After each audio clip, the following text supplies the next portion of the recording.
Ya, Assalamualaikum warahmatullahi wabarakatuh. Okey, pada slot kali ini kita akan belajar bab 1.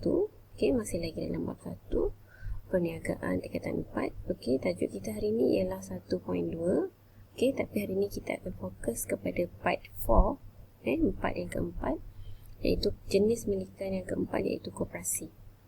Okey, kita tengok definisi dulu. Koperasi ialah organisasi perniagaan yang ditubuhkan oleh sekumpulan individu secara sukarela. So, kata kunci dia kat sini, sekumpulan individu dan secara sukarela. Okey, koperasi merupakan organisasi yang mempunyai kepentingan yang sama bagi setiap anggotanya.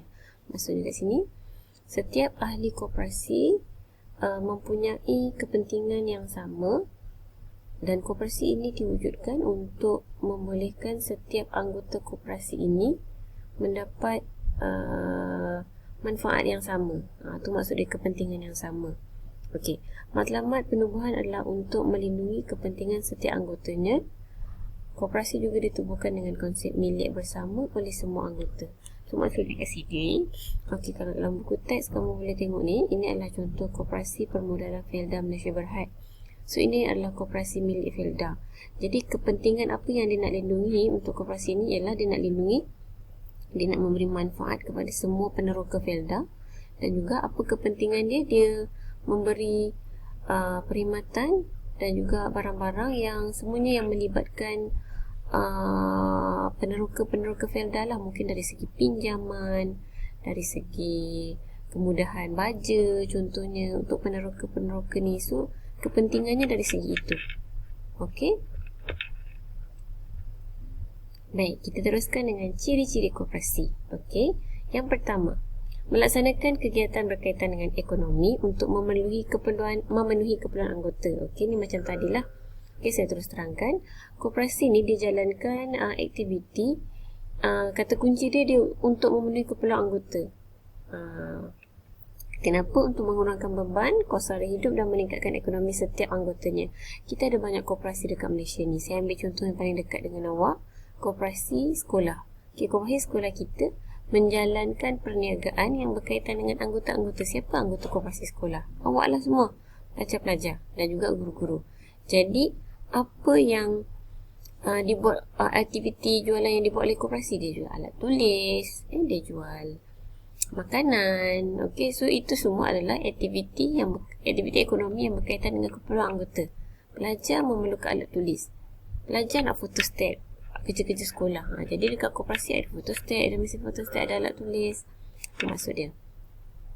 Okey, yang kedua, aktiviti tidak berunsurkan politik. Okey, ni maksudnya semua aktiviti koperasi tak ada yang berunsurkan politik lah. Dia untuk matlamat dia untuk menjaga kebajikan setiap anggota, memastikan setiap anggota koperasi ada alat tulis untuk dibeli, kertas kajar dan sebagainya. Yang ketiga, aktiviti koperasi diuruskan berdasarkan akta, peraturan dan undang-undang kecil koperasi. Jadi, semua koperasi ni dia diwujudkan tidak semudah-mudahnya lah. Jadi, ada peraturan dan juga akta, iaitu Akta Koperasi 1993 yang akan mengawal mengawal kegiatan koperasi ni sama ada dia betul atau tidak memenuhi keperluan anggota, tak ada aktiviti politik yang dijalankan. Jadi adalah akta yang telah digubal untuk memantau pergerakan koperasi. Okey, seterusnya. Okey, ciri seterusnya, modal perniagaan disumbangkan oleh anggota. Okey, so dekat dalam ni dia kata yuran setiap awal tahun kamu akan bayar yuran keahlian, yuran koperasi. So, yuran koperasi yang kamu bayar tu adalah modal kepada koperasi sekolah kita. So, daripada mana koperasi dapat modal? Daripada yuran keahlian semua anggota. Okey. So, oleh kerana kamu adalah penyumbang modal, iaitu daripada yuran keahlian, jadi kamu semua ada hak untuk bersuara untuk memajukan perniagaan dan hak bersuara untuk memberi cadangan tentang pengurusan koperasi yang ada dekat sekolah. Okey. Yang kedua, setiap anggota mempunyai hak dalam membuat keputusan. Oleh kerana kamu penyumbang modal, jadi kamu ada hak untuk buat keputusan. Hal ini termasuk dalam urusan perniagaan yang dijalankan oleh koperasi. Jadi sekiranya kamu ada cadangan, contohnya ustazah boleh tak ustazah jual awak nak bagi contoh apa barang jualan yang awak memang perlukan untuk dekat asrama. Boleh tak Ustazah jual selipar? Selipar saya hilang je, contoh kan. Boleh beri cadangan. Okay, seterusnya, liability. Dari segi liability, tanggungan. Okay, sumbangan modal atau yuran sahaja. Untuk koperasi, liability dia terhad. Okay, so liability terhad ni awak dah dengar dalam jenis-jenis pemilikan yang lain. So tak ada masalah yang ni. Sama juga dengan koperasi, setiap pelajar menanggung liability atau tanggungan terhad kepada jumlah yuran yang kamu sumbangkan. Jumlah yuran yang kamu sumbangkan tu modal awak lah. Okey.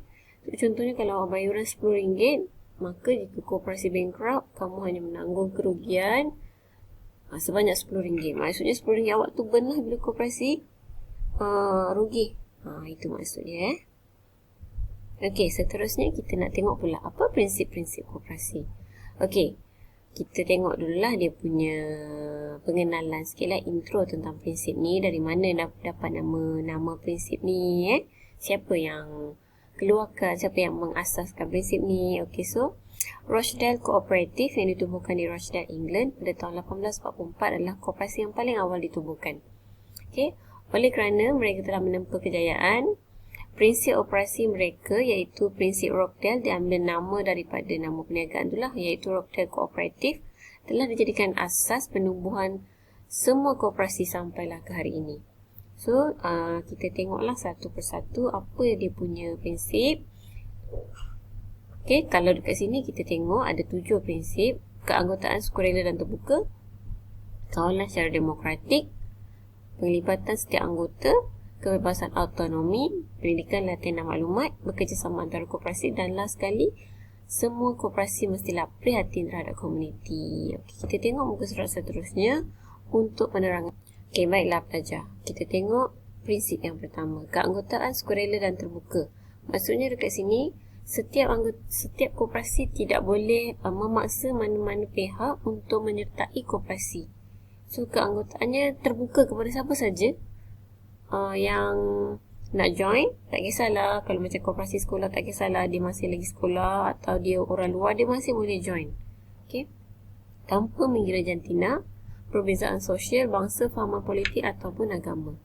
Okay, yang kedua, kawalan secara demokratik oleh anggota. Maksud demokratik ialah setiap anggota bebas untuk bersuara dan mengundi dalam menentukan tentang sesuatu perkara yang bakal diputuskan dalam koperasi.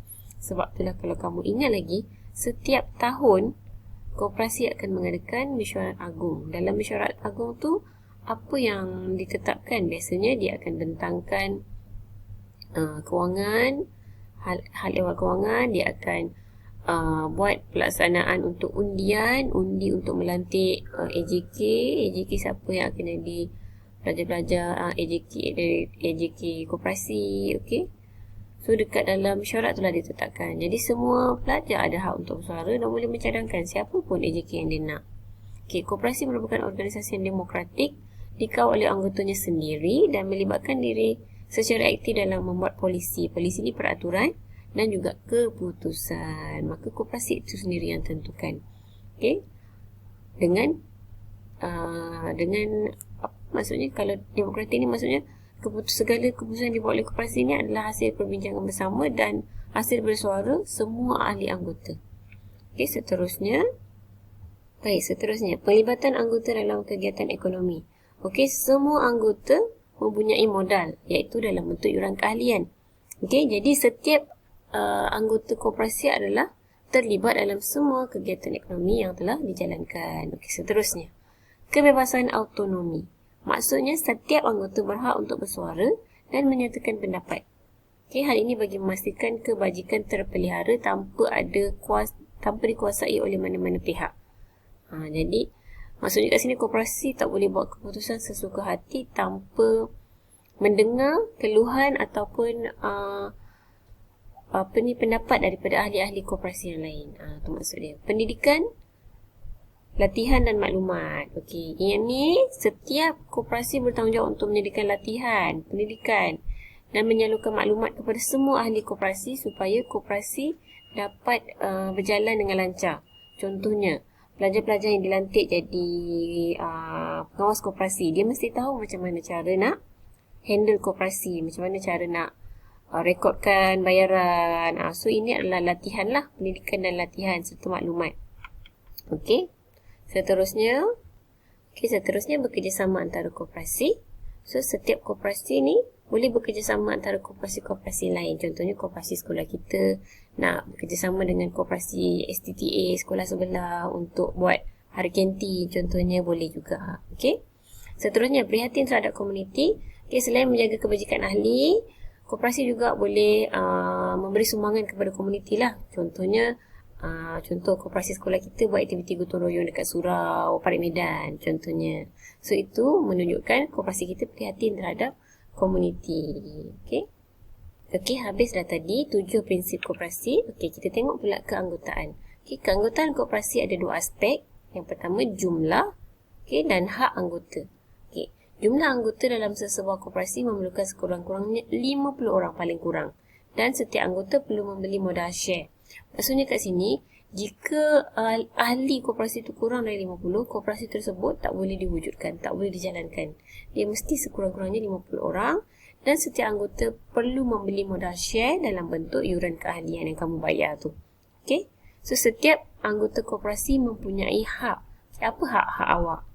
Okey? Yang pertama, mempunyai hak untuk mengundi, iaitu 1 undi dalam mesyuarat agung tahunan koperasi tanpa mengira jumlah share. Maksudnya, kalau awak punya yuran keahlian tu sikit, kamu tetap ada hak untuk mengundi. Yang kedua, kamu perlu terlibat secara langsung dalam proses pembuatan keputusan. Okey. Yang ketiga, kamu boleh mengambil semula modal share apabila keluar dari koperasi. Okey. Kamu boleh ambil semula yuran keahlian kamu apabila kamu keluar daripada koperasi. Jadi ni kalau nak buat, boleh berurusan dengan Ustazah Najia lah kalau di peringkat sekolah. Okay, seterusnya, menerima pulangan dalam bentuk dividen. Dividen ni adalah pulangan. Pulangan kerana kamu menyumbang modal. Okey, so biasanya dividen ni diberi dalam bentuk wang ataupun barang. Macam kalau kat sekolah kita ni, saya rasa dia beri barang rasanya. Setiap kali mesyuarat agung, kamu akan dapat something. Macam, saya rasa yang terakhir hari tu kamu dapat roti, tak silap saya. Betul tak?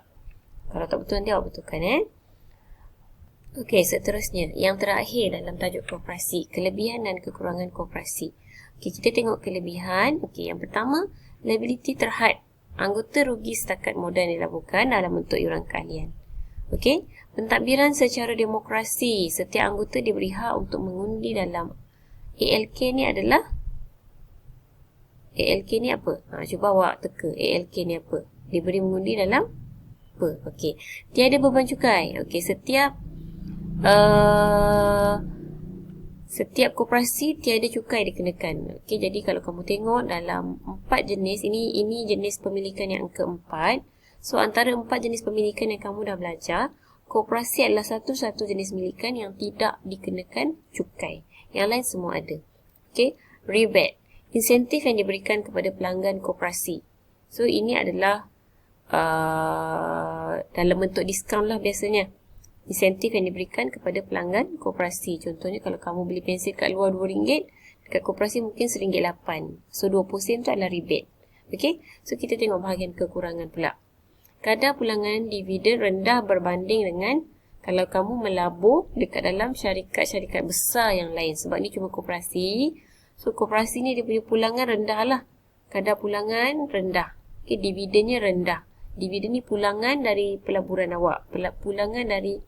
Pulangan kepada awak kerana kamu menyumbang modal dalam bentuk yuran keahlian tu. So, pulangan yang kamu dapat adalah lebih sedikit berbanding dengan jika kamu menyumbang modal dalam syarikat yang besar.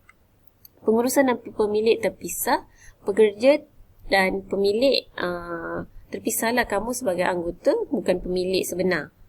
Dan bukan semua anggota terlibat dalam pengurusan. Jadi, mungkin pekerja tidak terdorong untuk memajukan perniagaan. Seterusnya, pemilikan share terhad. Setiap anggota tidak boleh memiliki share lebih dari 20%. Okay. Dan yang terakhir, pindah milik share. Share tidak boleh dipindah milik kepada orang lain dengan okay, maksudnya kat sini, sekiranya kamu pindah, kamu boleh ambil balik share kamu. Tapi kamu tak boleh tukarkan share kamu kepada share orang lain. Okey, itu sahaja kelas. Assalamualaikum warahmatullahi wabarakatuh.